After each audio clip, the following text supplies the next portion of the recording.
You won't win again. You won't best me a second time. I've grown stronger. Do it, Taylor. Do it. Hurry up. I'm being bombed.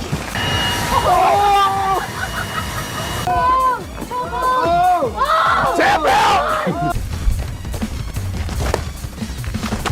I funny. Let's go, I funny. But no, so... The main reason why I'm such a big fan of Fishtank Live is how boundary pushing it truly is. Not just in how edgy it can be, but in how it pushes the medium of online entertainment into an interesting direction. For the past few years, the most popular streaming content consists of brain-dead political activists, lazy content thieves, and degenerate eat-thoughts. And then you have people like Denims who fit into all three categories. But Fishtank actually tries new things and takes risks. Which leads us to Season 2.5. This season is incredibly experimental, taking the usual format and flipping it on its head. Instead of having to stay inside, they are sent into the wilderness to fight off vampires, goblins, and furries. This is Fishtank All-Stars, Vampire Blood Games. Now I won't fully recap the last two seasons, as that'll take too long. I've already made full recap documentaries for them, which I'll link below, but I will give a brief description for newcomers, along with the necessary info. Fishtank Live is an internet reality show created by Jet Neptune and Sam Hyde, with it combining elements of Big Brother and Jackass. Basically, they bring in various contestants to stay in a house together for 6 weeks, where they get eliminated one by one. What makes it unique is, 1. The interactive elements. Viewers can send text-to-speech messages, vote in narrative polls, and pay for certain things that happen in the house. Greg, we love you. Give us a thumbs up if you hate the blacks and Jews. 2. The show's allowed to get away with much more since it's on its own site. As long as it's legal, it's probably allowed to happen within Fishtank. Contestants will get naked, say edgy shit, throw piss, you name it. 3. The contestants are the type of people you never see on a reality show. A lot of these guys are nuts, man. I mean, you'll have a big fat guy walking around naked, a bunch of autists talking shit, and occasionally you get a creep. Season 2.5 was announced in April 2024, with the trailer dropping on May 10th. It advertises itself as an all-star season, bringing together 6 previous contestants and freeloaders. Only 3 were revealed here, being Taylor, Ty, and John. 6 all-stars, glorious returning champions. My hair hasn't even grown back yet. 14 days alone in the deep, dark woods. I'm not afraid of a monster in the woods. I know they're not real, and they can't hurt me legally. Hunt for supplies by day, and at night, get hunted by real-life vampires. I used to be a wildland firefighter. This is going to be extremely easy for me. Let's go.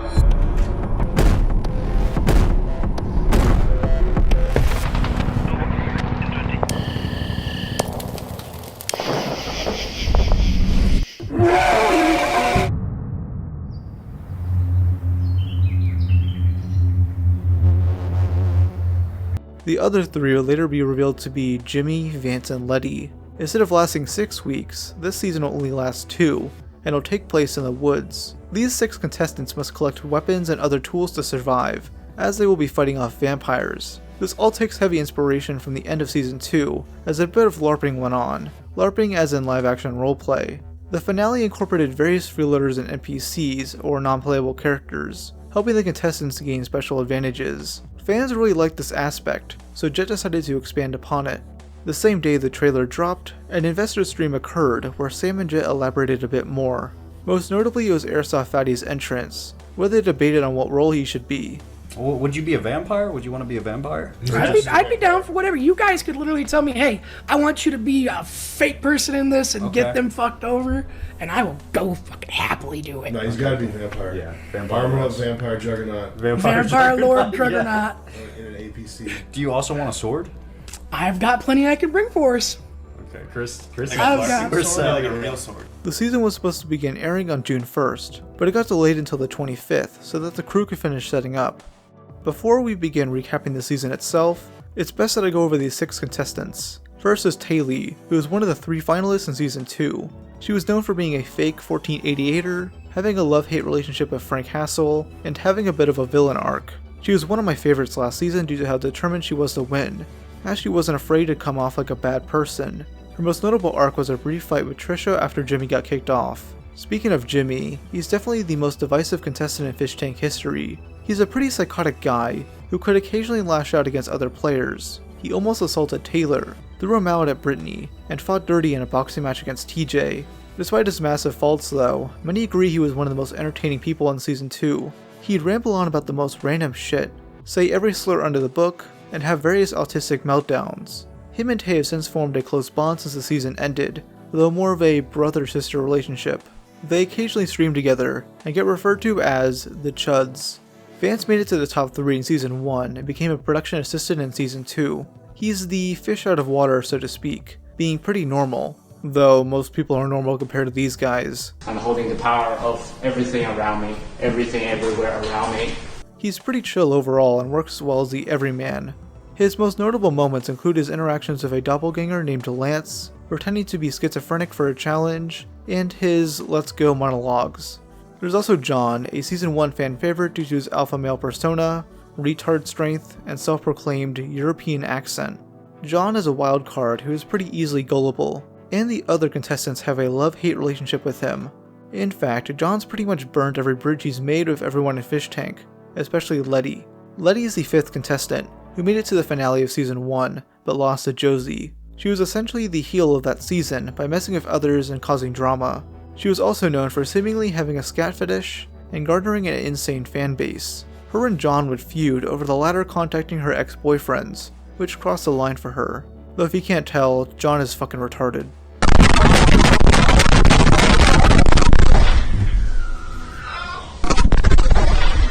Finally, there's Ty, a freeloader who's appeared in both Season 1 and 2. He was originally brought on as a doppelganger of Simmons named Simon, but quickly grew into his own character and became beloved in the fanbase. His most notable moment was in Season 1, when Sam gaslit him into thinking he's been cancelled, so Ty locked himself in a room and endured a barrage of TTSs.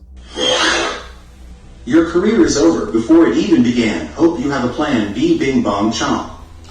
Hey, I hope your mom had a plan B. There's some other returning faces, but I think it's best to go over them in the actual recap. It's June 25th, and as our 6 contestants get ready, the NPCs begin interacting with each other. They all reside inside the small town of Schitty, with its leader being unknown as of now. Jimmy and Letty are the first 2 players, each having body cams for viewers to follow them around. Letty, being a witch, goes to an NPC named Soda Man to buy some potions. Jimmy is seen interacting with the town, notably Trish, who came back from Season 2 to replay the role of Voodoo Mama Juju. There's also Ben from production playing the town sheriff, Brian from Season 2 playing his deputy, a blacksmith and his wife being played by those unknown to Fishtank, Dunye from Season 2 playing the town crier named Lore, the mysterious shopkeeper, and Morrow from Season 1 playing a doctor. I was honestly surprised to see his return, as he's one of the biggest lolcows in the entire series. He left twice during Season 1, on Day 9 due to the Simmons incident, and on Day 33 after bullying Airsoft Fatty, which resulted in him getting hassled by Frank. Anyways, Jimmy goes searching in the woods, and eventually he's told that the symbol on his helmet has to change, since it resembles the Red Cross logo, which violates the Geneva Conventions. While Letty practices her magic, Ty enters and is told how to use his pistols. He later meets up with a villager named Taylor, who was TJ's love interest last season. TJ was dealing with a broken arm, so it wasn't known at the time if he would show up. Taylor enters, and immediately gets into a confrontation with someone known as the Trapper, who attacks her. She apologizes and agrees to help him. Then enters Duke Dragomir Zagodin Gormedius von Goldstraven III, or simply the Duke. He welcomes the fish to Schitty and says he'll protect them from dangers within the woods. I'm Dragomir Zagodin Gormedius von Goldstraven III, and your guests in Schitty. I am the Duke of Schitty. Welcome. Wait, what did you say your name was again?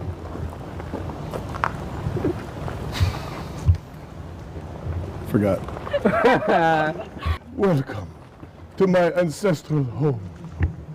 The woods surrounding Schitty are beautiful, but they contain much danger. I hope that will come to you while you are under my protection. Alongside him is a girl known as Creature, who who will become more important in the story later. He then leaves on his dirt bike and meets up with Tay.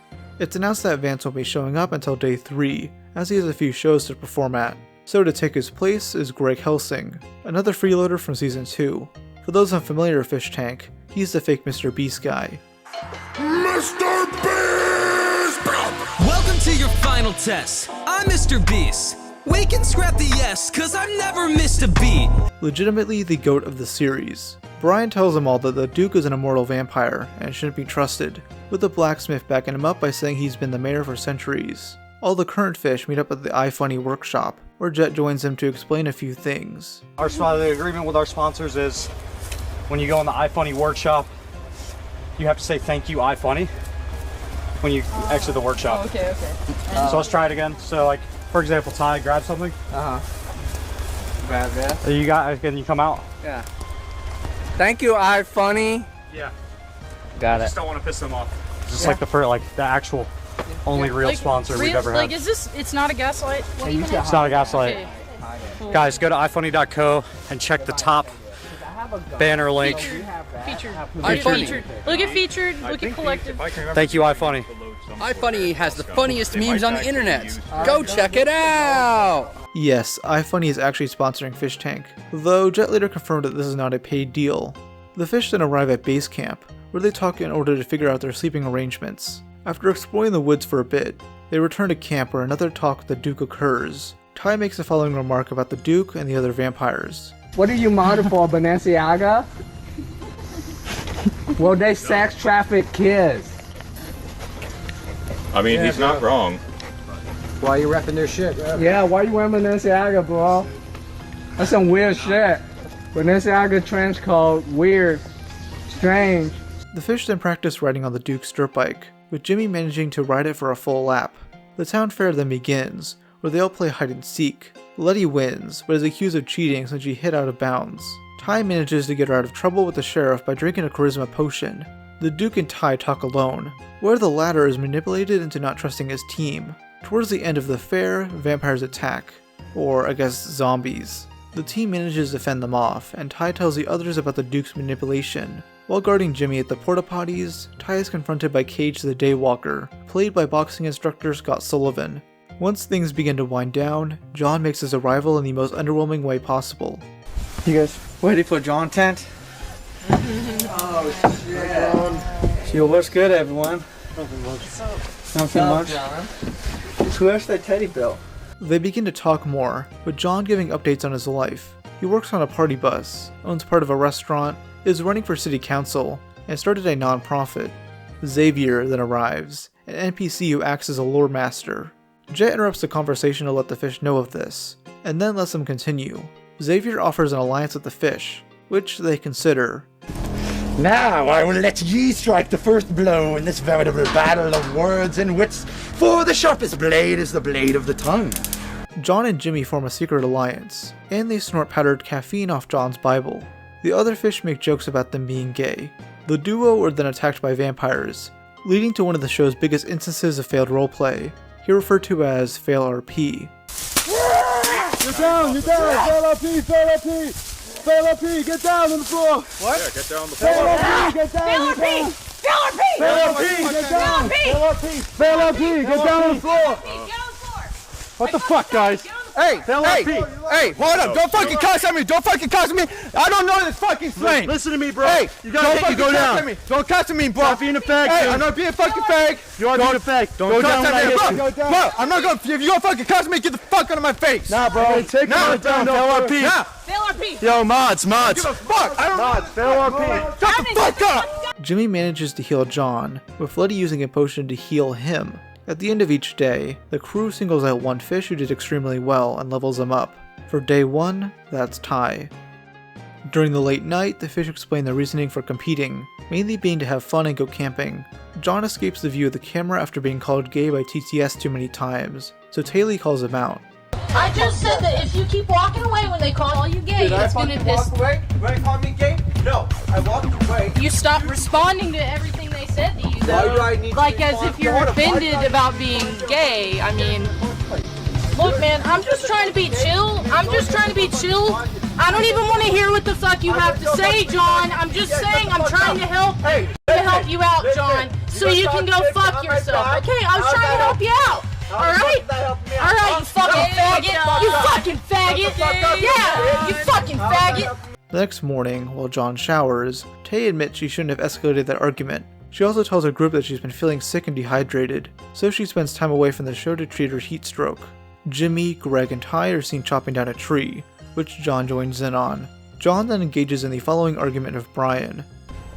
You had a female touch you on your shoulder and you go, I didn't want no fucking female touch me. quote was, I am a dude, I don't want no female touching me. You know why? I'm not trying to have sex here or get touched by any fucking horse while I'm here. That was not my interpretation of that. That's okay, you can interpret it any way you want. Afterwards, he talks to Sheriff Ben, where they both mock Brian and call him a homo.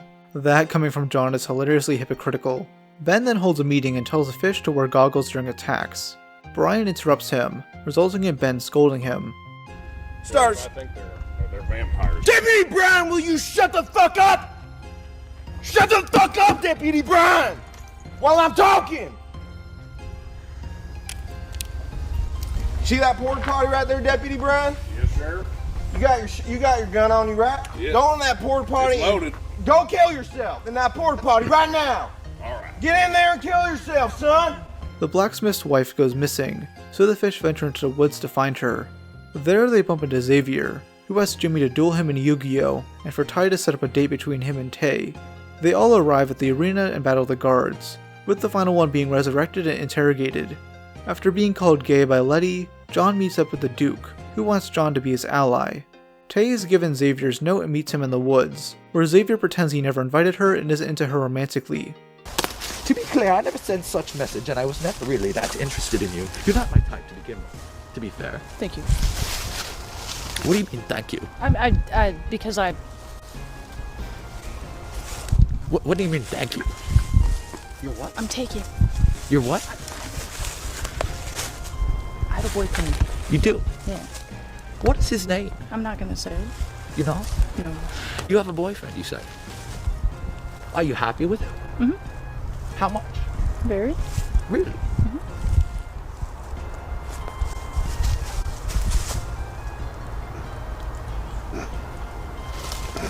How long is this going on? LRP. LRP. Taylor's stands are over. This is considered fail RP, so she says she's single. The Duke arrives and threatens to reveal Xavier's true name, also alluding to them being brothers. He takes Taylor's gun and throws it to demonstrate his strength. The Duke then talks to the fish and fails to convince them to join his side. He then chases after Xavier and his dirt bike. Xavier then arrives at camp and fights John over some cheese balls being spilled. Yes. Okay, I see.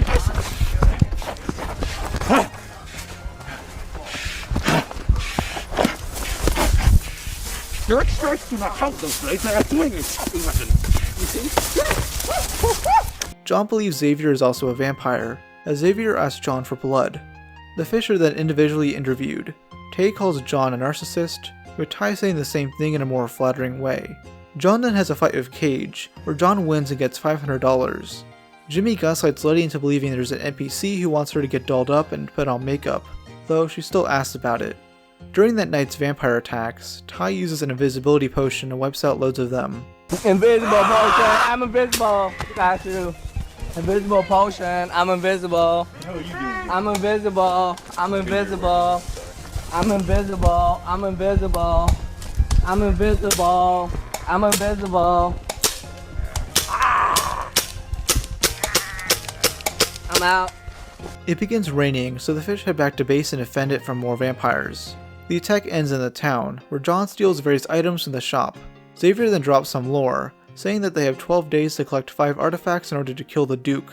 Once Xavier leaves, Tay tells Jimmy that she suspects he's someone she knows. In the morning, John begins beefing with Jimmy and Ty, resulting in another argument between him and Tay. Jimmy agrees to help wrangle John during their next argument. John is put in a timeout as punishment for stealing, and gets humbled by Dunye. John admits he doesn't jerk off because he believes it makes you lose testosterone levels. It's a fucking pocket pussy. Anything you're doing to jerk off is gay. No, it's not. You don't jerk off? It's fucking gay shit. So you've never jerked off? Hold on a second. You've never jerked off, John. Tell me right now you've never jerked off. No, when I was younger I did, but So you fucking did it. It's retarded, though. It's not retarded. It's a human thing. No, it's retarded because when you jerk off, you lose T levels. T levels for building muscles. You need that. And guess what? You know how many fucking sperm cells you replenish in a day? No, it doesn't matter. The more you jerk off, the less T you have, because the free T that goes around through his body goes to your testicles, and you're joking that away, you lose fucking gains. What if a woman jerks you off? That's actually okay, because when you have sex, it actually increases your testosterone That's the same level. thing. That's the same thing. What if she gives you a dry hand job? It'll probably be fine. It'll probably increase your T. Explain the science on that. It's still semen being released. I'm confused. No. Let me explain. Jimmy helps Dr. Morrow treat a patient, which goes as well as you'd think. Alright, just chill out. Oh, shit! It's okay. It's okay. Holy Don't fuck, worry. what are you doing? Oh, God! You caused this because you weren't careful He enough. needs more comforting, Jimmy. Comfort him. I love you. You have a beautiful nose. Comfort him, This Jimmy. isn't very comforting. Medic Jimmy, comfort him even more. Comfort him! Comfort him. For the love of God! Jesus! Every day when you're walking down the street, you pray your ass will not be beat. But then your ass will still get beat. And I said, hey, what a fucked up kind of day. The niggas on the block don't play. They'll whoop your ass in front of your mother. At 2 p.m., Vance finally arrives and awkwardly hugs everyone. To troll John even further, Xavier presents an AI-generated image of John and Ben kissing. This pisses off John even more, so another fight commences. Gaze upon the dark truth. Gaze? Yes, indeed, gaze. Oh, get the hell out. John, I'm the sheriff. What is that? That ain't me. Kissing No. That's not me. You destroyed the evidence. But That's- they all know. That's vampire magic. That's vampire magic. Sheriff would never do anything gay. I saw it with my That ain't me. Get back up. It ain't me. We didn't do that. Ben, how did they know?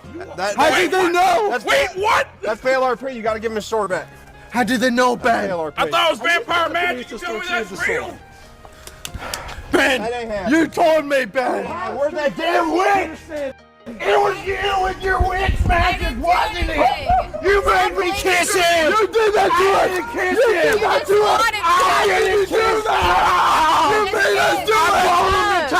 Why? After a brief battle, John makes another robbery attempt and is once again caught. Vance pleads with him to stop. Xavier tells the fish that a shrine must be built to stop the Duke, with Xavier's necklace being one of the 5 artifacts. The second artifact arrives, being the crown of one King Thaddeus. This is Chris, aka Airsoft Fatty, who many know from the iDubbbz documentary Full Force. He's been a freeloader in every season, so it wasn't unexpected for him to arrive. To get his crown, Jimmy agrees to smell Thaddeus' dirty shorts, which he definitely should in. Once earning the crown, Thaddeus places the shorts on Jimmy's head. John wins a shooting competition and gets $125. He talks to the Duke again, or one of the season's best TTS's play. I would like to see you. Stop! You violated my anus. Your spree is at an end. I'm confiscating your penis. I would like to see you. Hey John, it's your gay thoughts again, man. I love man ass and man cock. I would like to see you. John text. John is called gay again by Jimmy, and then Jimmy makes the following jab at Dunye. You see, I may not dabble in the dark arts, but we do have someone speaking to us right now who does. And who might that be exactly? Dunye. This... A new character named Mikhail begins speaking of Ty, wanting him to join his troll clan. It's just Jet in a Guy Fawkes mask. To create an effigy of her, Xavier asks Tay for a lock of her hair, and then gives her a mask in return. This allows her to achieve bat form, and she's renamed to Zaylee for the time being. Jimmy is leveled up, being granted a flamethrower. Also, Zaylee is given her level up from the day prior. The next morning, Jet arrives and trades in Ty's airsoft pistols for a different gun, as it's been injuring the vampire actors and is apparently banned at most airsoft ranges. Xavier examines Zaylee's feet for blisters, which makes her cringe. There's something there that sort of protrusion looks like it made me. Pain. It must be so. Yes, you see, I can see the pain in your face. That's the agony, the anguish. Make sure you get a close-up on. I'm not sure I understand what to say. These, I can see that these blisters trouble you quite well. They hurt to the touch. Yes, I can. Well, I will cease the touch then. Now, what about the other? See, I see a protrusion there. That could simply be a callus. It probably is. I cut my foot a little while ago, I know but it's what you're okay. thinking, but Chad is begging. Can you spit some lore about your fine penis? Me? I'm not sure actually if they're rendering upon me or thine. During much of the day, the fish learn to play Yu-Gi-Oh! And build a shrine. John walks back to camp, but gets told by Ben that he needs to be a good leader and help his team. In reality, John got injured last night, and ended up going to Jet to get checked out. The Duke makes multiple visits to the shrine, being told that the fish are just building a grave. He ends up getting into a spat with Greg, resulting in this exchange. It's not good for your mental health. In my kingdom, it is much simpler. Yeah, just suck them dry.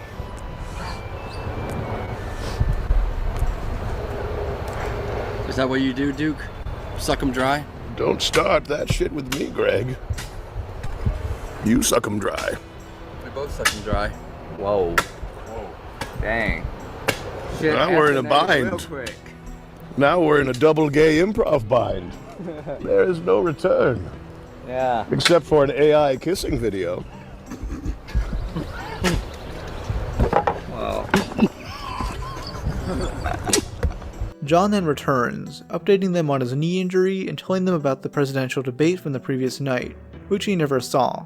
A blood game will commence that night, with many of the fish and NPCs signing up for it, even Morrow. The prize for winning is a crystal cluster, the third artifact they need. Jimmy gives Thaddeus his crown back, as he's loaning it by day. Trish comes by and relays some information about tonight's games, also warning them that one of the fish will become a vampire. Many of the fish believe John will turn on them and become a vampire. Around 9 PM, the games begin, with the party fighting off waves of vampires and zombies.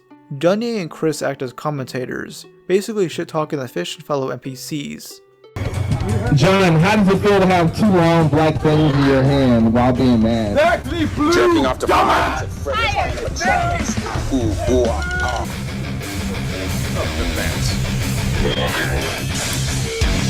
Savor the flavor with Papa John's. Better ingredients, better pizza. Papa John's, your ultimate pizza destination. The Duke then hosts a tournament, where the party members will fight each other one-on-one. First is Zaylee versus Greg, then Ty versus Vance, John versus Jimmy, and Letty versus Xavier in a duel of magic. Letty and him end up arguing about the rules for a while, though Jet gives Xavier the victory. Begin! Bro, humiliate Xavier. Now get on your hands and knees like a dog and bark, you freak. I believe you've activated my trap pod, for I have a scroll of reverse time, and that is no longer canon, you see. The four winners move on to the next round, with John versus Ty and Xavier versus Greg. The two finalists end up being Ty and Xavier, with the former winning, after he simply pulls out a gun and shoots him instead of arguing about magic. The party wins the cluster, though Zaylee soon steals it in exchange for Xavier's protection. She then blames Ty, though suspicion soon fall upon her. Vampires begin attacking, so Vance is sent to the shrine to guard it. The others struggle, especially against the new iFunny vampire.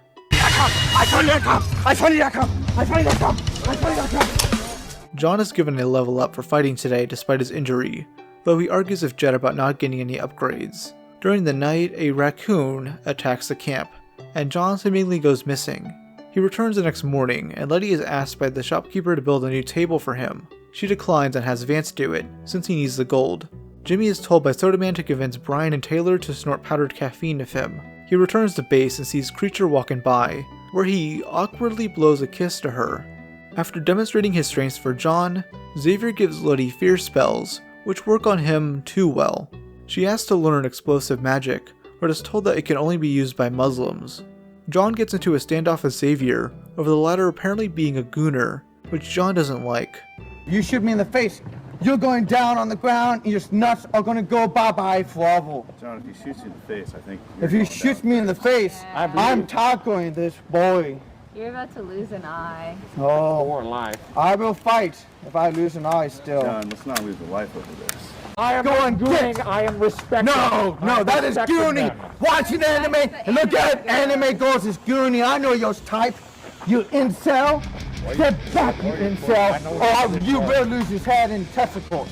Xavier gives Zaylee pup form, which gives her extra health whenever she dresses like a furry. Yes, you see, pup form shall prove quite useful to thee. Try to make a different face than the one you always make if you must communicate only with your face and not your words. God, she's in pain. I mean, I would be too if I had to dress like that. Jesus. Jimmy assembles his squad and they all snort the caffeine, which makes Sheriff Ben feel ostracized. Why don't you guys ever invite me to hang out with you? Sheriff, we always figure you're busy. Well, shit, do you want to do some drugs, Sheriff? I don't much Ty. I don't understand. I try to protect the town and keep y'all safe, and then y'all sneak off and make plans without me. Get that Jimmy Dollar ready, Soda Man. Letty is flanked by a group of bandits, though Vance comes in at the nick of time and helps her. The party then comes in and helps finish them off. Letty and Vance then build a table, which the former struggles with.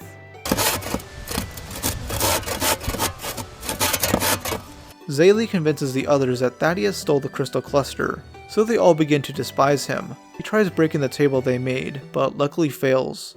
Mikhail comes back and fights Ty, though he dies, and is extensively cut out from the story. While Jimmy is instructing Taylor, he receives the season's first cigarette delivery, thanks to his fans. Xavier gives Letty a vial of anti-vampire poison, which can only kill vampires. He instructs her to give it to Thaddeus, who drinks it and dies. Jimmy, who didn't know about this, revives the king. Thaddeus then summons more vampires, leading to a scuffle where Letty steals his crown. Jimmy tries his new weapon, which is surprisingly useful. During the fight, Thaddeus would trip and canonically dies. Xavier has a cutscene where he fights off 8 more vamps, though this gets briefly interrupted by the fish. Airsoft Fatty returns as Schitty, role-playing as a new character, Stefanti, a Californian stoner. Letty levels up and receives some new magic scrolls. For the first half of day 6, John is out getting a checkup.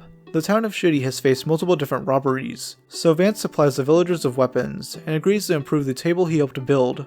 While working on the table, Letty brainstorms ideas for a town bank, which Jet later dismisses. They get attacked by the highwaymen, the ones robbing the town. Fire! You're dead! Oh my god!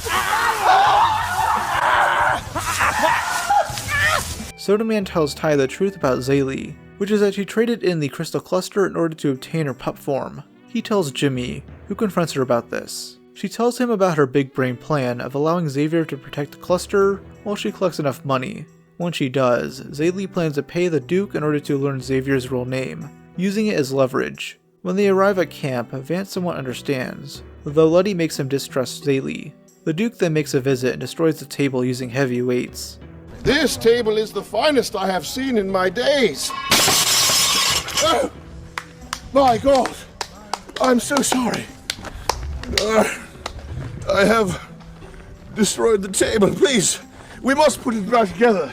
Blacksmith, Letty, help me put this table back together. I am so ashamed. I cannot believe what I have done here. Oh no. I will take this blasted weight atop my steed and vanish into the woods with my embarrassment. Oh! Wow, hey! Whoa!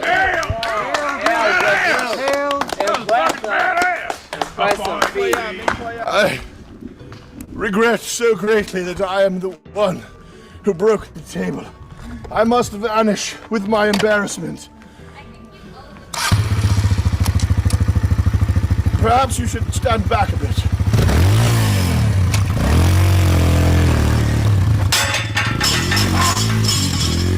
The highwaymen seemingly make a truce, and then attack Soda Man's tent and rob him using invisibility.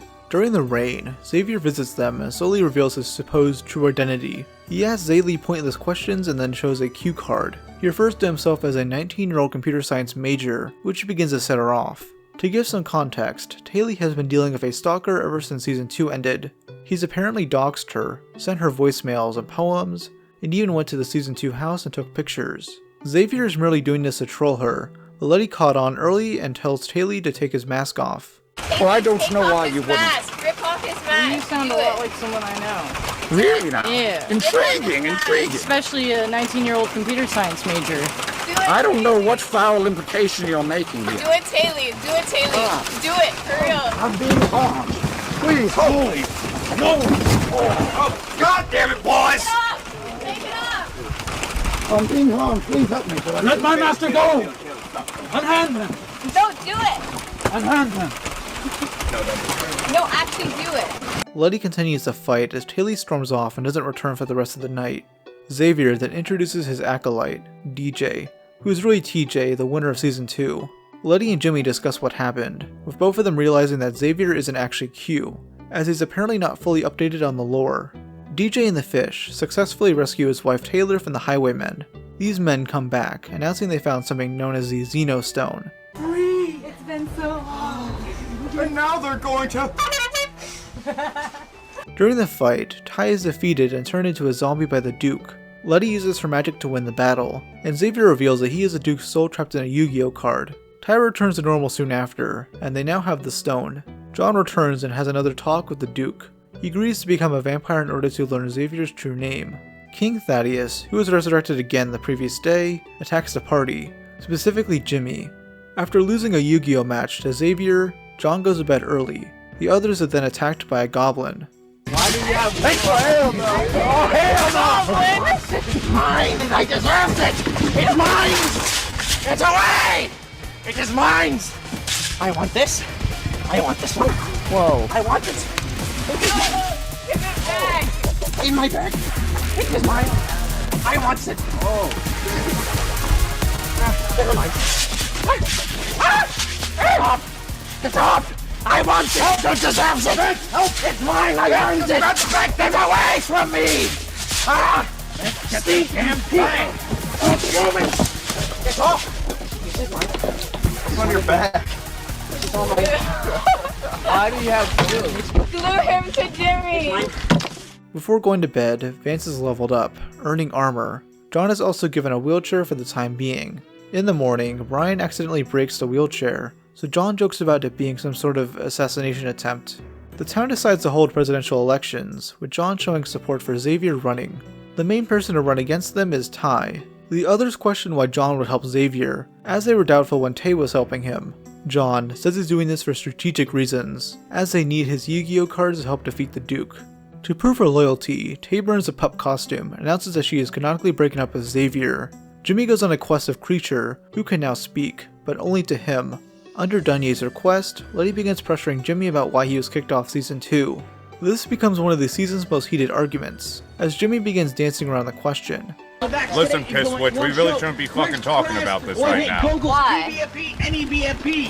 Because you could have won, but you got angry. Haley, you're a woman. Please tell our Pisswitch to never bring up that topic again. So why'd you lose? Let's get back to our conversation. NDA reasons that could actually really fuck up everything we're doing here. So we're not going to talk about it. Is it over?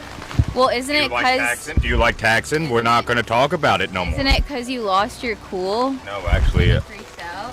No, I didn't freak out. I'd say I was pretty calm. Didn't you get kicked off for throwing a mallet at that girl? At a wall. But isn't that why you got kicked off? Because you lost your cool? Yeah, because people thought I was part of a certain something that I'm not. What do you mean? You're gonna keep your mouth shut because you don't want this shit to like just all go to fucking dust to you, right? Right? Why would it go to dust? Is that a threat? Want to use your legal name? You can use it. I don't care. My name's Nina. Then fuck off. I do not understand. Seriously, like for once, just go. No, why don't you tell me why you lost? What, you're supposed to be voting together as a team, or are you guys gonna start running individually?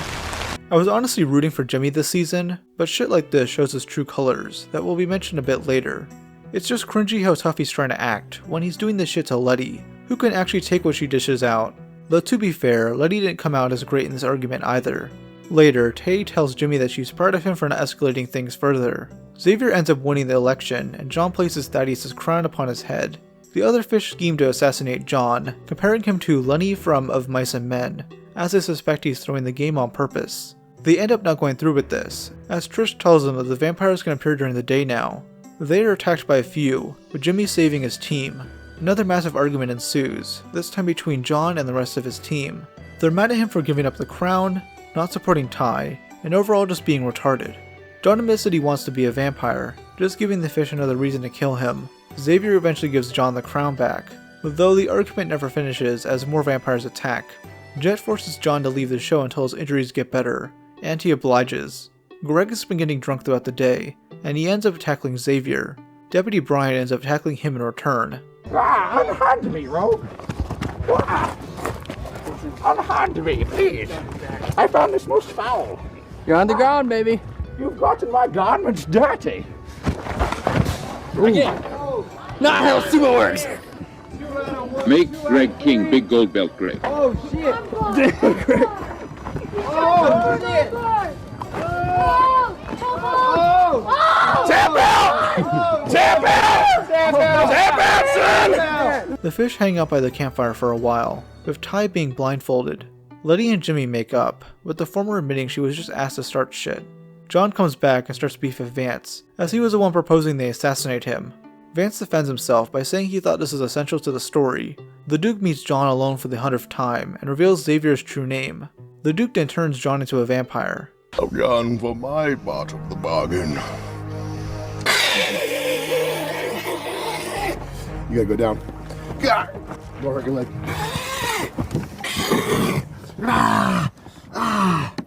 Don't get this in your mouth or eyes. It's not that type of fake blood. You turn your head.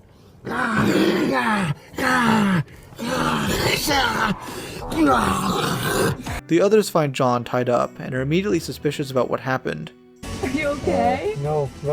I've been wounded badly. Oh. John, Ben, I don't know. untie This me, looks, Ben. this looks Help suspicious. me, Ben. A little bit like Untie me, Ben. He's turned into a vampire. John, why do you look so different? Ben, untie me. After yet another vampire attack, Jimmy is leveled up and is given a microphone. He also accidentally injures Taylor during the battle. John and Vance make up, though aren't truly aware of him becoming a vampire. Before going to bed, the Goblin returns, this time with other nighttime critters. Jimmy manages to scare them off with his flamethrower, in a pretty badass way, might I add.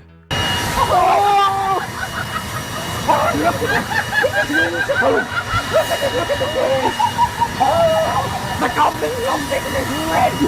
It is beautiful!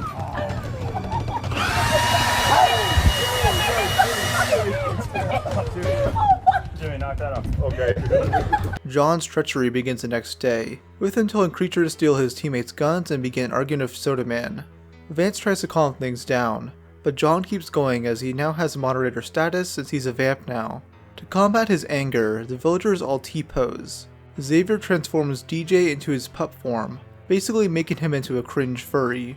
He then has Vance sing the song A Cruel Angel's Thesis, which the blacksmith's wife does as well.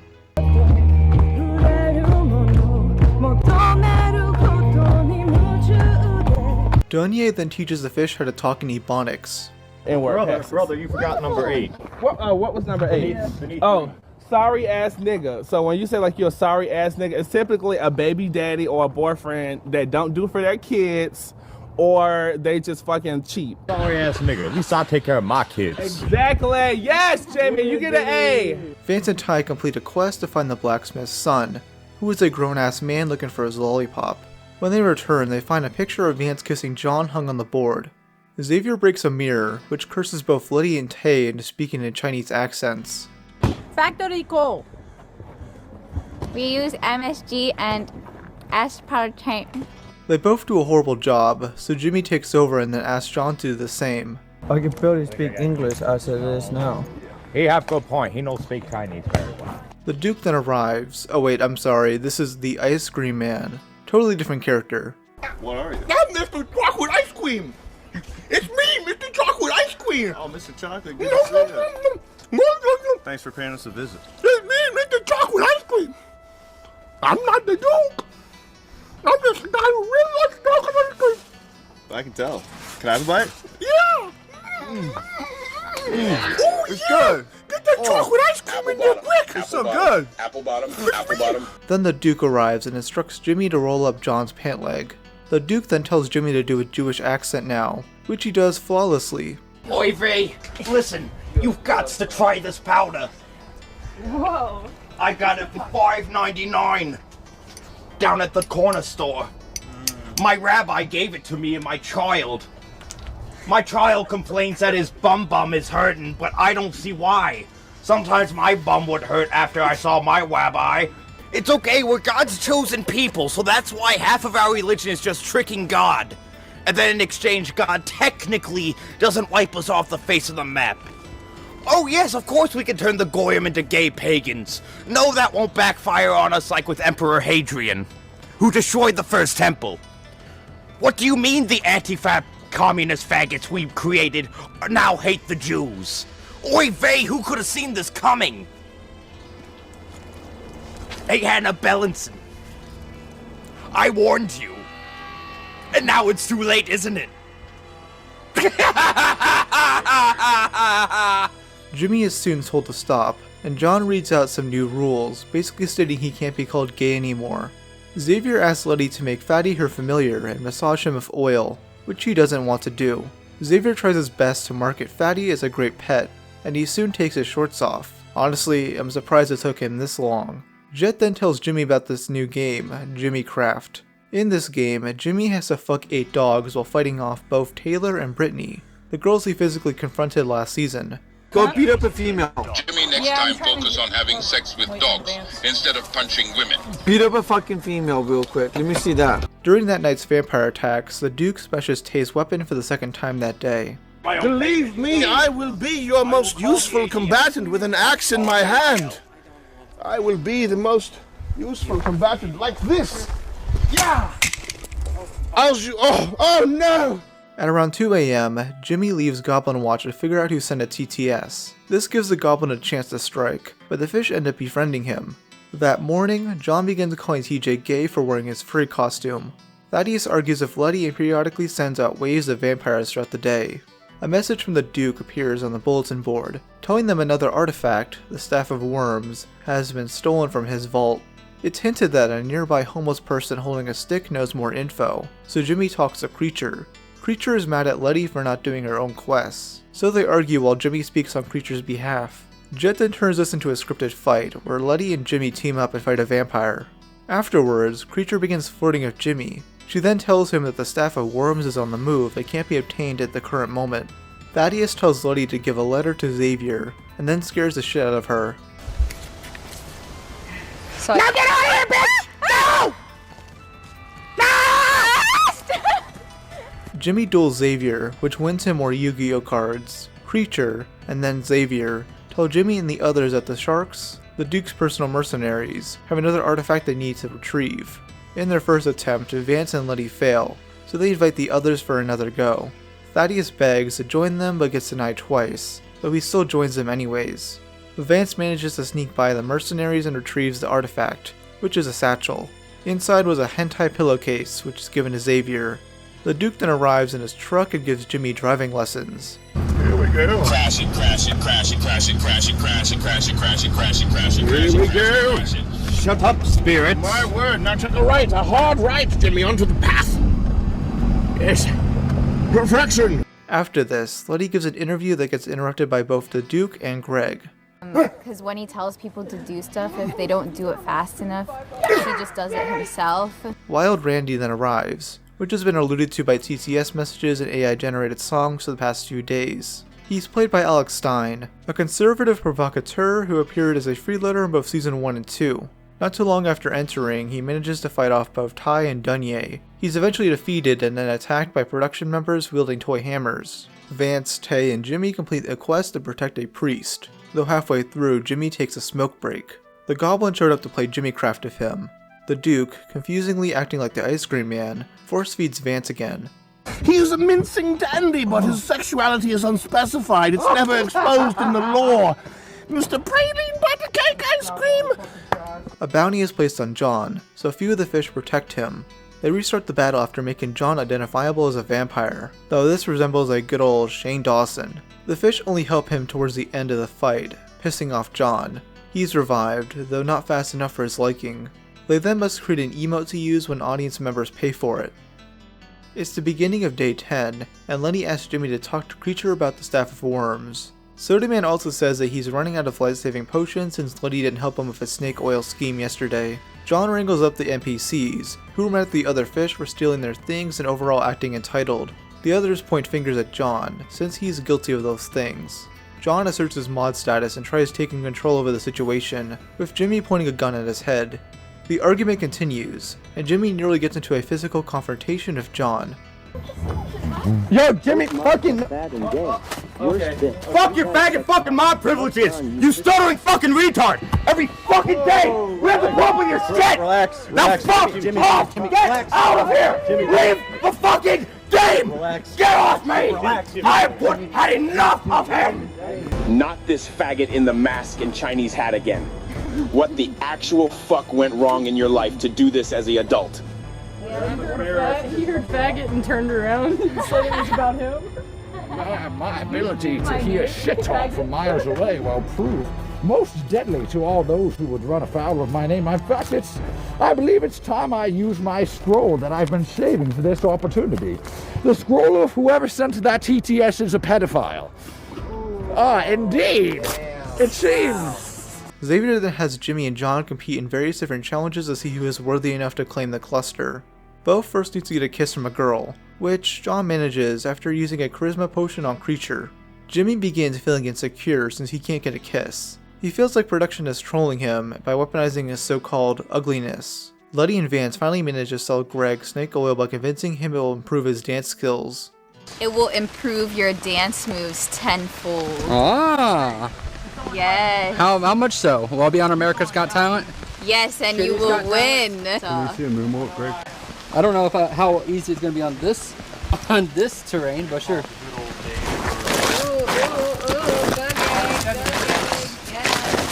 While in the porta potty, Xavier receives various phone calls after apparently being doxxed. I'm looking for Xavier Ravenblood at 301-875-6771. Is your phone number? How the fuck did you cretins manage to get my phone number? Things get even more heated when Jimmy pushes John while trying to tell him to shut the fuck up. Punch me around, white tail. Punch me. Watch what will happen. Watch what will happen. Why don't you do it, faggot? No, you first. No. Oh, you're fucking scared. Because I'm standing up. You don't like punching someone when they're sitting down, don't you? Because you're a little bitch. Oh, okay. That's sexual assault, boy. That's sexual assault, boy. Jimmy! That's sexual assault. That's tempted murder. That's tempted murder, bro. That's fucking tempted murder. You know that? You fucking got AIDS? I can get you fucking arrested right now, boy. I can get you fucking arrested. No, I can get you fucking arrested for attempted murder right now. No, it's fucking attempted murder. People don't piss the shit on each other here. I don't give a fuck. It's against the mod rules. No bodily fluid. Yeah, no bodily fluid, bitch. Jimmy storms off and gets calmed down by Taylor. He then trains with Cage and faces John in a well-anticipated boxing match. It goes on for quite a while, so I'll just play a few short clips. Jimmy, remember you can move faster while jumping. Get behind John and fuck him like a dog. He will like it. Good. You must break through his shield wall, Paladin. Hashtag John Kent. The battle continues. Who will win? Jimmy, just pretend John is a 105-pound woman.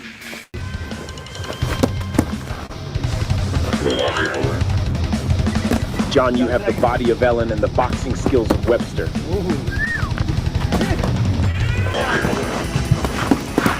John, watch out. Jimmy is about to go plus ultra and hit you with the United States of Smash.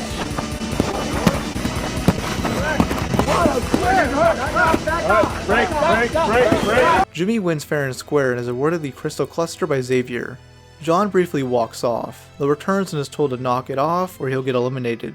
At base, Xavier is still getting phone calls, and then he doxes someone. Hi. I feel like I like it being me the main character. I don't want anyone else. Fuck you, bitch. 602-469-3464. That's not even him. That's another call that just came in. You just dropped some random guy for no reason. Good job, dumb bitch. One of these callers tells Vance he needs to be doing more interesting shit for the camera. I'll give you what you want. Here you go. Okay, let me give you what you want. Let's see. Do we have anything that jingles? keys would be ideal. Jingle those. Jingle, jingle, jingle, jingle, jingle, jingle for the baby. Just what you want a little jingle. That's very good. iFunny then pays for Morrow to be kicked off the show. Remember Morrow? Probably not, because I only mentioned him like 3 other times in this video. Morrow seems to know that this would happen because he adds nothing and packs his bags. The Duke tasks Greg to negotiate Morrow's pay from $3,000 to under $2,000. He's backed up by Dunya and Alex, leading to one of my personal favorite moments from the season. What do you think is reasonable in your mind if it's not $3,000? $2,800. That's not reasonable. Okay, then it's Let Stein take it from there. He has black Air Force Ones. It's hard to negotiate with a man crazy enough to wear them. You know what? All I know is What? I do shit. You're not playing with me. No, Moro, we can decide your pay right now. But we need a fair amount. Moro, don't leave. Moro, don't leave. We're in a negotiation. I don't give a fuck. What? We are negotiating. Because I don't give a fuck because they've been playing with me the whole time. They haven't been playing. I don't give a fuck. No, Moro, don't leave. Moro, we need you. Really ain't done that. We can negotiate a fair price. I don't give a fuck. Chill out. It's gonna work out. It's not.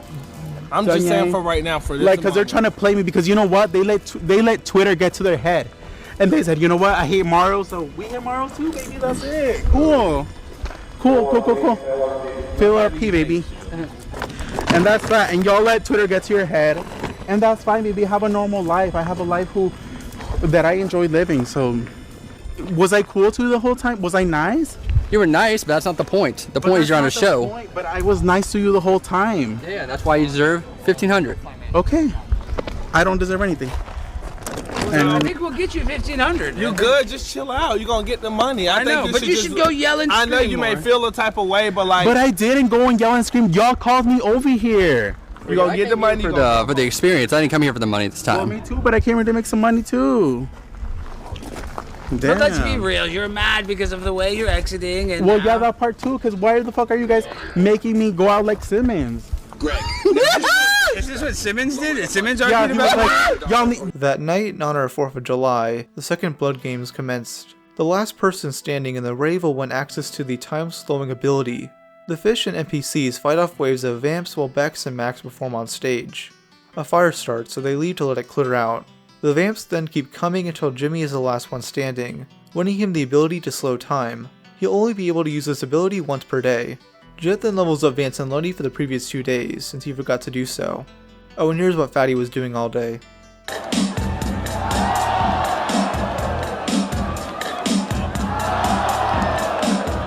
In the morning, the TTS is going especially hard on the fish, especially Vance.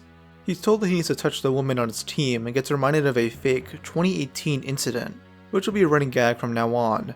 You and John. Look, shit. Vance, we saw you. We all saw you. Do you not remember what you did? You sick fuck. The evidence is all over Twitter now. I think I was fucking drunk.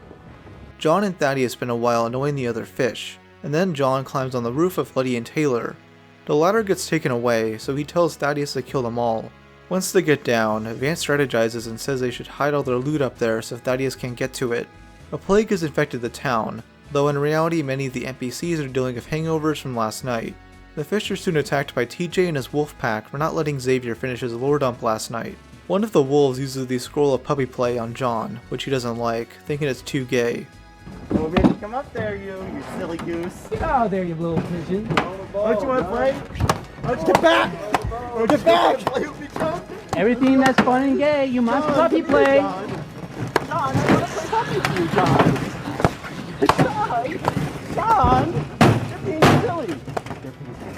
No, I don't care. You're gonna fall right through the roof. I don't give a fuck. I'd rather fall through the roof than fucking do this. He outright refuses, so the wolves do puppy play of Ty instead. Jet destroys the ladder so John can get to the roof, but he insists on finding another way. Ty almost busts his ass trying. John has his vampire makeup put on and has a problem with purple lipstick being applied to his face. He storms off again like a bitch and quits the show. The Duke arrives and conducts an exit interview, which John barely cooperates with. The Duke wants him to keep going and offers him more money, but John will only stay if there's no more gay shit. The Duke says there will be more gay shit moving forward. The Duke is given the Staff of Worms since no mortal can touch it, and it gives him full power. The Duke's mercenaries then ban weapons across the town and place Greg in the stockade for disobeying. He quickly escapes. The fish then travel to the shrine to hide their weapons there, before being intimidated by the mercenaries back at base. The Duke arrives later and tells the fish about how much he likes eating poop. Nice pile of poop.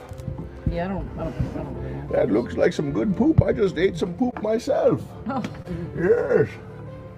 I love eating poop. I love eating delicious nuggets of poopy. Poopy. I like to eat little chunks of poopy. I pretend they're Raisinets, but they smell like poop.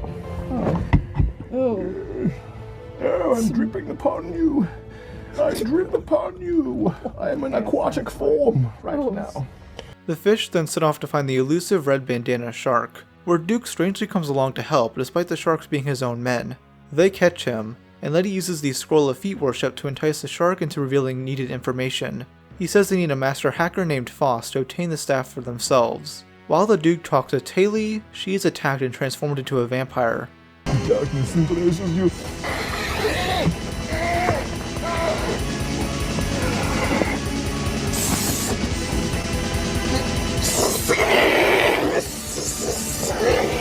I am drinking her blood.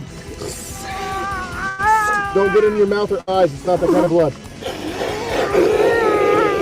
Jimmy finds her later and doesn't suspect much. You revive sick, my nigga? Hang on.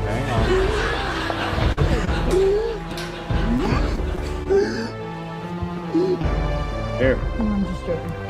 They're all then attacked by the Goblin, with Ty pantsing him by accident. We go. Give him the one behind him.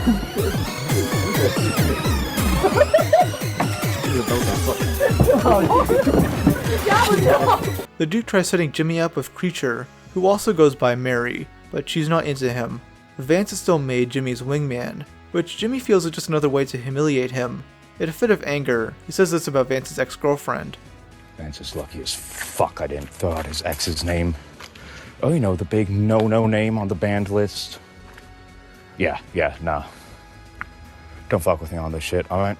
Not much happens at the beginning of day 12, as production is working on something big for tonight. Vance is told once again to do something interesting by TTS, so he does a spot-on John impersonation. Well, I go on Fishtank, and I talk to the viewers. John 10th, 2024. Yes, we're starting. We're going somewhere with this. I can feel it. You're heating up. I'm pushing you up the mountain. I'm spotting you. Vote for me, City Council, Bend, Oregon. We'll be friends if you vote for me. AB, who you know for the longer Fishtank recap videos, then sent to TTS asking for Jet to do the Jimmy impression.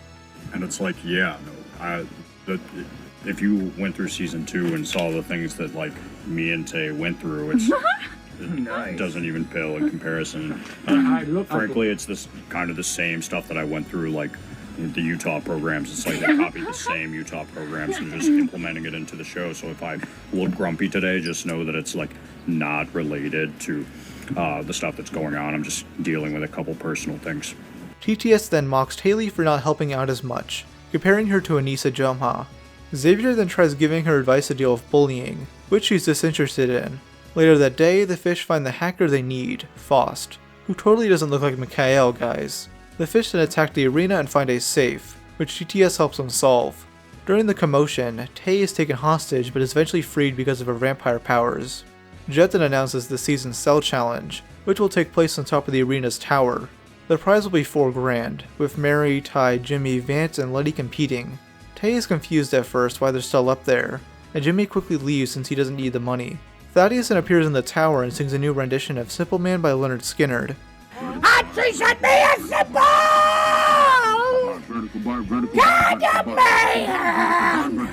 Jimmy is then forced to rejoin the cell as a freeloader of sorts since he brings in the entertainment value.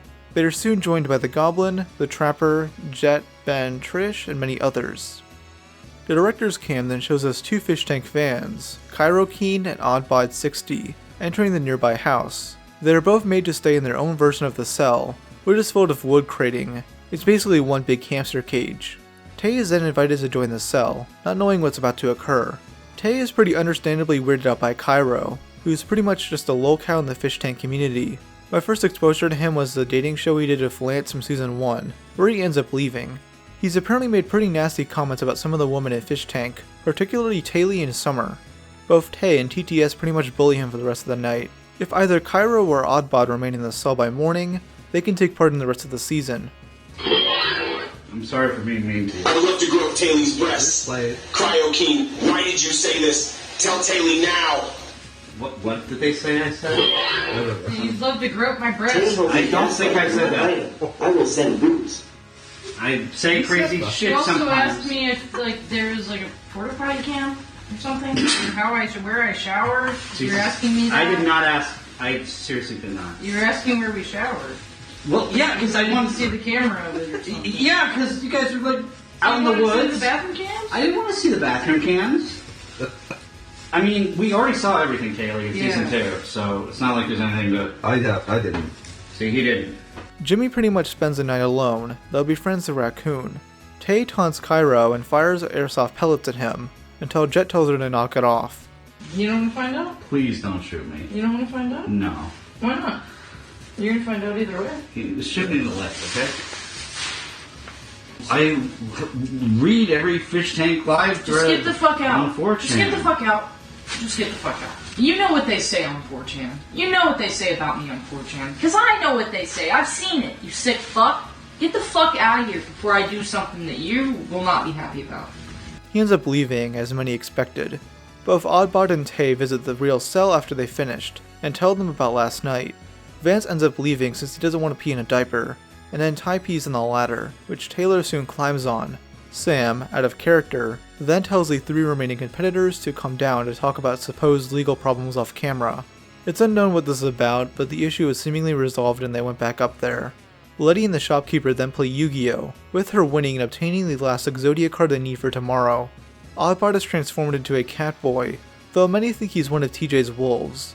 The reason why Oddbot came here is revealed. Yes, I hope it was worth all you paid, Oddbot. Okay, I'll stop. That night, the crew gathered to wish Trish a happy birthday. To celebrate, multiple boxing matches commence. The 3 finalists are allowed to step out of the cell as long as they keep standing up. Ty fights Xavier, Vance fights the Goblin, Chef fights Oddbod, and Mary fights Taylor. Ty accidentally sits back down after his fight and is eliminated from the cell. Jet tells the 2 finalists that if any of them died in the cell, they will be eliminated. They both must fend off swarms of vampires, including the iFunny vamp. iFunny.com! iFunny.com! iFunny.com! iFunny.com! iFunny.com! In a canon cutscene, Letty kills Mary and admits she's evil. Jet's new vampire OC cheers her on and considers making her a vamp. Say I'm stealing from you, $4,000. I'm stealing from you. The 4,000's mine. It's mine. You're dead now. I took your money. You're dead now. I took your money. I'm evil. I'm Letty. I'm evil. I'm Letty. Improv. Keep going. Die. Smear the blood Die, in. bitch. Die. Smear, Yeah. No, Letty needs to smear the blood. Yes. Play with her guts. Blood. After this ends, Letty wishes to split the prize of Mary, which Jet calls pussy shit. Vance overhears this and tells Jimmy, thinking that they're gonna get the bad ending now. They're not sure how the story will progress now, but they're hopeful production will guide them to it. Xavier visits TJ, who has been in the indoor cell all day. I believe it's almost time for the final act of this play. The unnecessary pieces on the board shall be plucked. A pawn here, a knight here, a queen there. Jet's OC, Sharon the drag queen vampire, visits the camp and asks for a tribute. He also says Mary was a vampire the whole time. Taylor is sent as a tribute and duels Sharon, with their fight lasting for quite a while. Tay dies horrifically, with the other vampires feasting on her corpse. Come on, yes. She's quite dead. She's quite dead now. Thank you. iFunny. Thank you.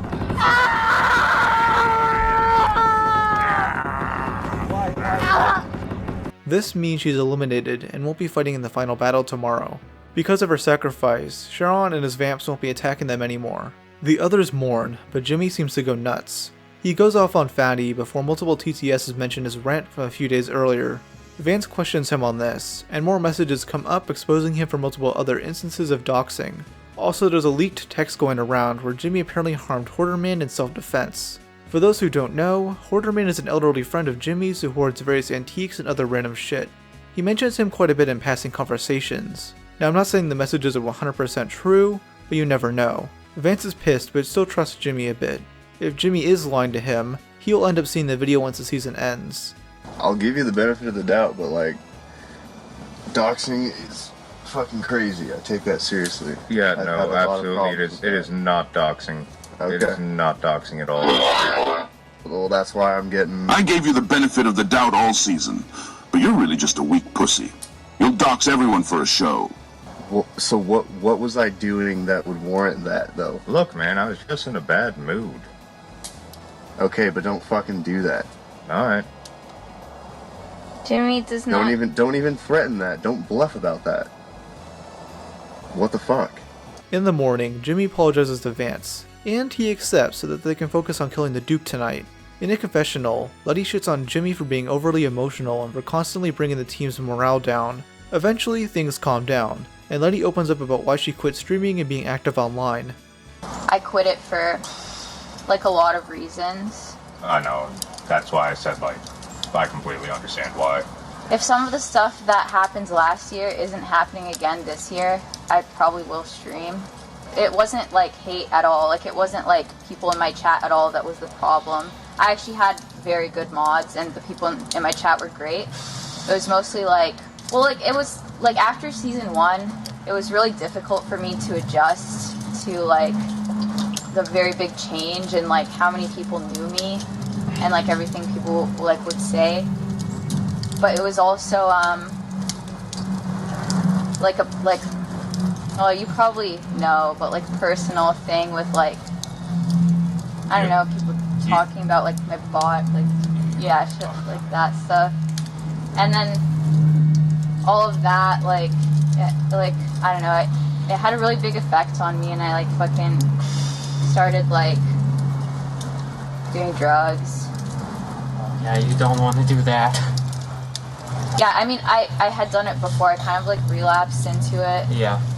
And then I was like, it got pretty bad. Like I was being very reckless. Like I was like, I don't care if I die. I'm gonna fucking take like 100 pills and mix it with alcohol. Yeah, been there. Yeah, it got really bad. And then one point, like I woke up and I was kind of just like surprised that I woke up and that I was still alive. And then I was like, I need to stop this. So then I quit streaming and I quit that. Jimmy uses a charisma potion to convince Xavier to help them in the final battle. Xavier then asks Letty for advice, as his anime waifu Xavier is being too clingy. Letty, could I ask for your advice for something? Yes. Do anything for now? I want to look dark and mysterious and perpetually available for other females, and I feel like it fogs up to Vi because she's all giddy all the time. And I'm Total Jimmy redemption, our complete turnaround. Yes, I understand. Jimmy I W. think maybe He's saving you've seen how the Schitty. Duke treats Don't his fumble the minions. Yu-Gi-Oh game, bro. You got this. Keep her, yes, but keep her more in check, like, back, you wench. Perhaps. And she'll like that more if you exert power over her. I'm calculating the probability of success. Vance convinces the Goblin to help as well, and they approach Xavier's GF, who also goes by Trixie for the Staff of Worms. Letty distracts her with girl talk, and they manage to steal it again. I'm coming to you as a woman, so that we can talk about this. If you're coming to me as a woman, can you help me with something? Yeah, sure. Xavier found these, and he wishes me to wear them, but they're difficult to put on my own. I will go by the mirror, and you can help me put them on. Yeah, sure. I'll help you. Thank you so much. Jimmy finally obtains the Duke's soul by winning one final Yu-Gi-Oh match. Deputy Brian assembles a town to prepare them for battle, but gets interrupted by a drunken Sheriff Ben. Why the hell? Why are y'all listening to Deputy Brian? What is he doing? Is he giving y'all an emotional, rousing speech, huh? It is pretty emotional. It's a little queer, honestly, man. I am the sheriff of this town. I'm the law. You don't listen to my subordinate. I'm outranking him, you hear? So when there's a speech to give, I'm gonna give it, okay? Why are y'all listening to him over and over again? Every time I come into town, everybody doesn't look at me, nobody talks to me, and he's been more popular now ever since I stopped coming in every day. And I want some respect. This is bullshit! I want to fight you! You want to fight me, Sheriff? I want to fight you now! You want to fight me? Whoa!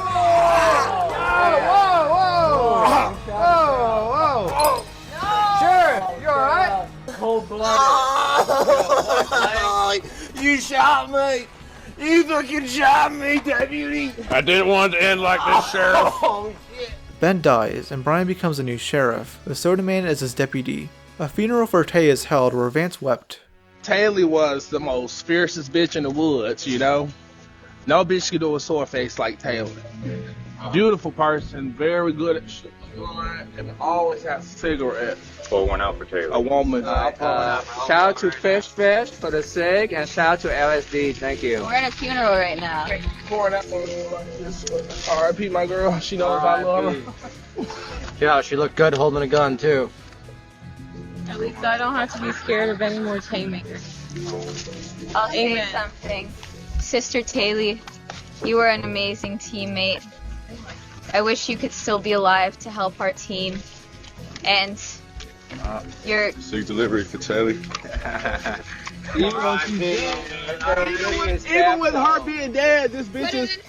Smoke one for us, homegirl. Smoke one for us. Even with her being dead, this bitch is making revenue. The Duke shows up at the last minute in a full Shane Dawson getup. Sharon reveals to the Duke that the fish have collected all 5 relics, so they mock him. The Duke then tries to get Greg to say his fanbase's name. To survive the night, Greg, you will have to call upon your negars. Enough talk. Greg, your head smells like my own. Why does your head smell like mine, Greg? I'm afraid we will not end the game unless you call upon your negars. That is the rules. That is canon. He must call upon the negars.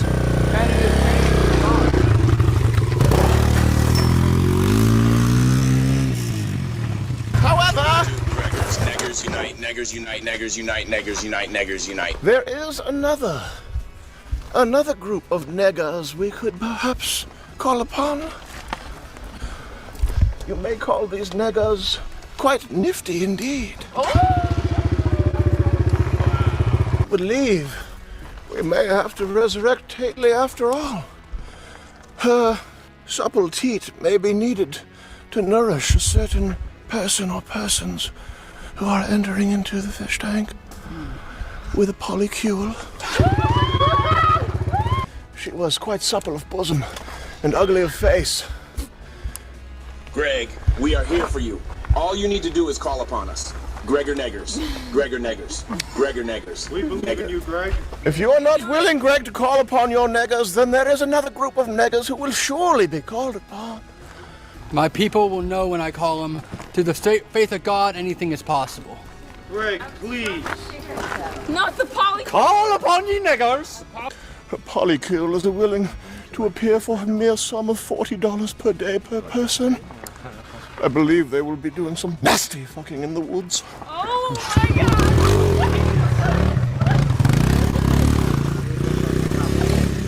I call upon the Gregor Niggers. Nope. Oh my God! I made one rule. That's the one. Gregor's Neggers on standby. Will not rise up anymore. Also, who is this faggot in the mask and Chinese hat? On the count of 3, whenever you're ready. Yeah. I call upon the Gregor Niggers! I didn't hear it come from his voice. That incantation, the black spirits are very upset right now. Do not say it. He has to say it. Say nigger. He had to confirm with the Safari Ram that it was a real word, I guess. Vinegar. He will not say it. I don't understand why he will not say it. Neggers. This canon, he must say it. I call upon the power of the Gregor Neggers.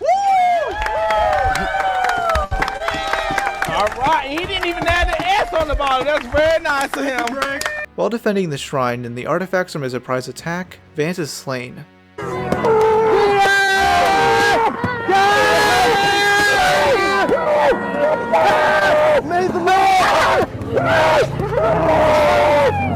The fish are told about this, but keep moving forward, fending off more vamps.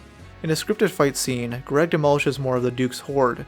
After blessing various parts of the map, the remaining party becomes more powerful, allowing them to decimate the vamps. Letty uses a scroll to destroy the rest of them, giving them enough time to strategize the Duke's murder. With the shrine complete, the Duke is now mortal. However, Xavier turns on them, making this a more fair final fight. I won't play the entire thing, so I recommend seeking it out if you want that. Basically, Letty uses the scroll of gay vampire to make the Duke more effeminate as he duels Greg. Come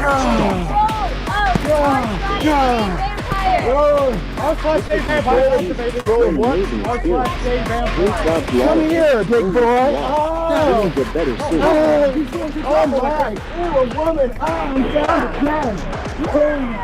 Crack is like the best one. I wish I had some poop and some blood to play with because I'm gay. Letty herself duels Xavier, as Thaddeus screams in the background. The Duke turns Ty into a zombie, and he spends much of the battle receiving too many cigarette deliveries.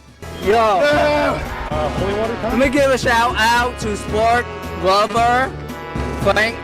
Oddbod joins the fish's side, and Letty briefly turns into a zombie before transforming back. While trying to kill Jimmy, the Duke is stabbed and has holy water dumped on him. As he dies, he stabs Ty and then reveals a massive plot twist to Greg and Letty. You blasted fool, Greg! Did you not realize it was you? You all who were the vampires the whole time? I had a premonition. There's another child, half vampire out there. But if I'm a vampire, then I am nobody. No, you were pregnant with John's half vampire baby. I'm pregnant with John's half vampire baby. No, that's it. Then it should fade to black, probably. Yep, that's how it ends, though Jet then comes out and gives his final farewells. What started as a camping stream that I thought would be a little one-off turned into the biggest team effort we've ever pulled off. I'm really honored and proud of the team. So precise, so clinical. You guys killed it. I want to thank each and every one of you that made this possible. This could not happen. You know, back from 4 people in a basement to look at quick pan. Look at all these fucking people. Yeah, baby. Now, a lot has happened since the show ended, so I want to keep things brief. Basically, the cell inside the house has remained live since day 12, with various production members and fish walking in and out. Things didn't get interesting until July 13th, when Letty teased Tobuscus arriving, and Oddbod bringing in his new girlfriend. And no, Toby didn't show up, it was definitely a troll effort. Then on the 14th, she came back. Nifty, the absolute worst freeloader in all of Fishtank. She was pretty much brought into season 2 as a massive punching bag, with Jet coming into her room at night to loudly play Minecraft videos. My name's Lip the Notable, and in this video, I'll be surviving 100 days in Minecraft Hardcore mode. If you've never heard of Hardcore Minecraft before, that's because it's exclusive to the Java version of the game. So while talking of Delaney, she accidentally revealed that she dated a 16-year-old boy when she was 20, which Delaney mentioned to the fish later that day. About 7 minutes into her stay in the cell, I sent the following TTS.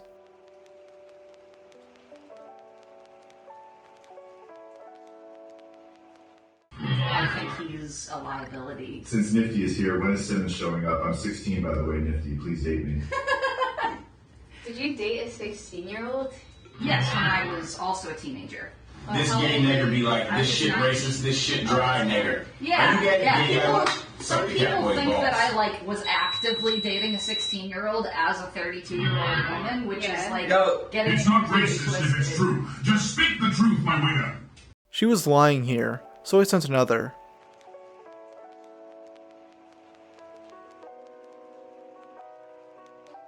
Yo, you're the type to really bend over and spell R-U-N. Nifty, weren't you 20 years old? I bet that pussy stank. Got that individual. That's how I weed out the week. I've always told you guys that. Spencer came straight from the shastiest 7-Eleven in Woonsocket to be here. Nifty is only the 3rd grossest thing he's seen. I'm from Pawtucket, boy. Oh, alright, I'm totally back. I'm pretty sure this is what got the ball rolling, as Letty would spend the next day pretty much interrogating her. AB posted a massive hour-long compilation of this, which shows Nifty saying she'd be willing to create a safe space for pedophiles, Ethan's online style. So you're not a pedophile yourself. You just want to provide a safe space for them to eat at your table. I don't want them eating at my table. I just think that they deserve a safe space to be heard. Would you provide that safe space? If I were a professional, probably. Like if I were like an actual licensed therapist or something, I'm not gonna like, if I find that out about one of my clients, as long as they haven't actually acted upon it, because that would, you know, if you're a mandated reporter. But if it's just someone who hasn't acted upon it, it's not like I'm gonna be like, oh, I can't sue this client anymore. You know, like, you gotta stay impartial, you know, in order to help people. You could make like a pedophile support club. No, I wouldn't do that. I wouldn't go that far. Massachusetts Pedo Support Club. So they can talk about their urges. Well, you know, you can help them. I think those things should exist, but I have my own ways that I help people, you know? You could pretend to be like a baby and let them have sex with you. Oh, see, no, that's just inappropriate. Just get their urges out. That's an inappropriate thing to even like say or think about, Letty. or you could have kids and offer them up to the pedo support club. No, see, that's like super fucked up. Like, that's a fucked up thing to say. Are you gonna have kids in the future? Do you plan on it? No, definitely not. Okay, that's a good thing. Yeah, I guess it would be too tempting for you if you had your own. See, you keep like bringing this back to the pedophilia thing, like it's fucking weird. Like, why are you like being weird? It's kind of creepy. Like you. Oh no! Don't call me creepy. No. You're the one. I told you multiple times that I wanted to change the subject, and you keep bringing it back. Yeah, because I'm pressing you on it. Yeah, because it's weird. It's weird that you keep pressing me on it. No, that's not weird. I'm pressing you on it because I think it's weird and fucked up. But it's also like weird and fucked up that you keep asking all of these. No, really it's weird not and weird and questions. fucked up.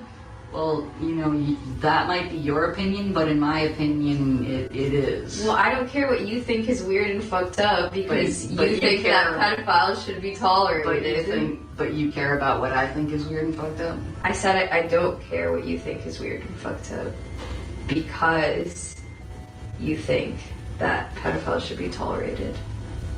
People shouldn't be mean to other people for any reason.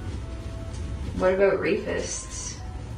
You don't think we should be mean to rapists? They should be held accountable legally by being, you know, punished. But you think for you their should actions. be nice to them? It's not about being nice to them, it's about treating them with basic human decency. There's a difference between like being nice to someone and just treating someone with basic human decency. You know what I mean? Like, her and Oddbot also question her polyamory, as she basically implies she was groomed into it. So how'd you get a polycule? How'd you form one? I've been doing that. I've been living that way since I was about 14, maybe. 40, Jesus Christ, how old was everyone else? Probably at least like 17 or 18 at that point. So you're a victim of... Groomed into a polycule. Yeah, groomed into it. It all makes sense now. Nifty didn't last too long after this, and left. On the 17th, Jimmy came back, and Letty has been hitting on him a lot. This might be a setup by production to troll Jimmy, but it's hilarious nonetheless. I know one thing that can make any guy fall asleep. Jimmy, I'm gonna need you to come for me.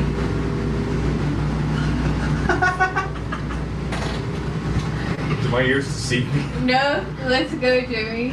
Start jacking off now.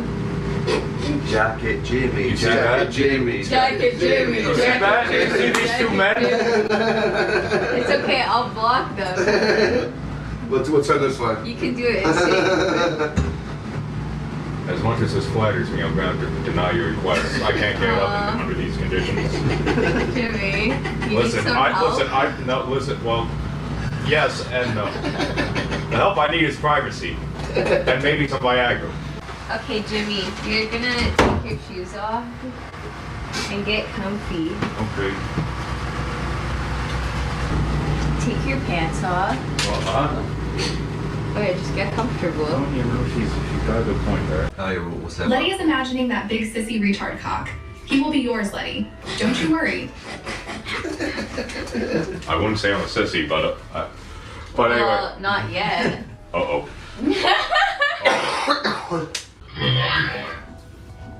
Hey, Letty, your inner thoughts here. Wish this nigga would just shut up and kiss us. He has an awesome hog, and he's based... The two of them have been taking bathroom breaks together and sharing notes, which production has been trying to confiscate. Apparently Letty kissed him on the cheek when the stream went down, so Jet encouraged them to kiss again. Kiss, kiss, kiss, kiss, kiss, kiss, kiss, kiss, kiss, kiss, kiss, kiss,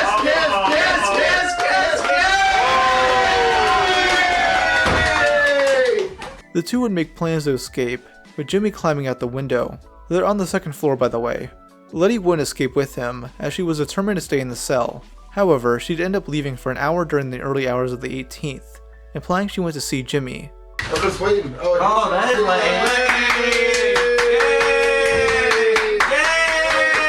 Thank you. Yeah, so basically, it's over. Uh-oh, what? Yeah, so basically, What's over? What's over? Nothing. No, come on. You can't just come in here and say... What the fuck does that mean? You can't just come in here and say it's over. Come on, you gotta... Yeah, so basically, it's over. Oh, wait, you and Jimmy? Oh, no. Oh, what? Me and Jimmy are going strong. Oh, okay, what? I know we had you screaming. You in here? Like, staying here? No, I'm still staying here. I'm staying here forever. So what's over? What is over? Yeah. Basically, it's over. What? Guys, I'm sorry. But what have you guys been up to? Now I don't think they fucked or anything, but she implies there was a connection between the two. Half of them hate me because they think I'm fucking Jimmy. So you're not fucking Jimmy? Not yet. Only time will tell. Now I'm currently recording this in the early hours of the 19th, so as of now, Bitch Tank has not come out yet. It's supposed to be a smaller version of Fishtank of only women, which should be pretty hilarious. Hoping Nguyen makes an appearance. If something notable happens, I'll cover it in the Season 3 recap. I'd usually wait, but there's a certain episode of Idiot Influencers I need to continue working on. Before I end this video, I want to go over something I mentioned in a community post earlier this week. I got an email from YouTube stating someone tried taking down my Simmons shoe video via a copyright takedown request. Who put in this request? Well, it was none other than Simmons himself, who probably isn't happy with it. If you're not fully aware, Simmons is a Season 1 contestant who got kicked off due to some creepy allegations about him. I go over these allegations, which include a possible restraining order, various books of creepy undertones to them, a post where he makes sexual jokes about a child, and other weird videos he posted. On July 6, he sent his first takedown request, where he cites 4 videos of his that I used as B-roll. YouTube rightfully thought this counted as fair use, so he sent more requests. This time it was a 12-second intro clip, which is from a now private video called Teach Kids How to Get a Boyfriend/Girlfriend at Camp. What confused me is the other timestamp he listed, which I thought was another clip he was claiming. In reality, this is how long that clip appeared in its original, which makes no sense. Even YouTube's broken system realized how retarded this is, and they said the video won't get affected. It's still monetized, and Simmons won't stop that from happening. He's not able to file a privacy complaint because all the information I use is public knowledge, and there's no defamation here. In fact, I purposely address everything as allegations for this exact reason. Eat shit, you creepy camp counselor. If that bitch bad, then I take her to Buc-ee's. If that bitch mad, then I take her to Buc-ee's. If that bitch sad, then I take her to Buc-ee's. Bitch call me dad, so I took her to Buc-ee's. Damn, she's lucky. Trust me, all the other gas station musty, dusty, toilet seat rusty. Never wait in line when you shit at a Buc-ee's. Drop producing peace with our soul knocking. Ate a brisket sandwich, now my taste bud popping. When it come with jerky, I got too much option. Cherry Maple Steakhouse, what I'm copping. Stop me, before I gain weight off this muscadine grape. She told me go down on her, bitch wait. First at preserved jelly orange marmalade. I will eat your booty with a berry parfait. Hey, Buc-ee's. If that bitch bad, then I take her to Buc-ee's. If that bitch mad, then I take her to Buc-ee's. Not on my crossover list. Oh.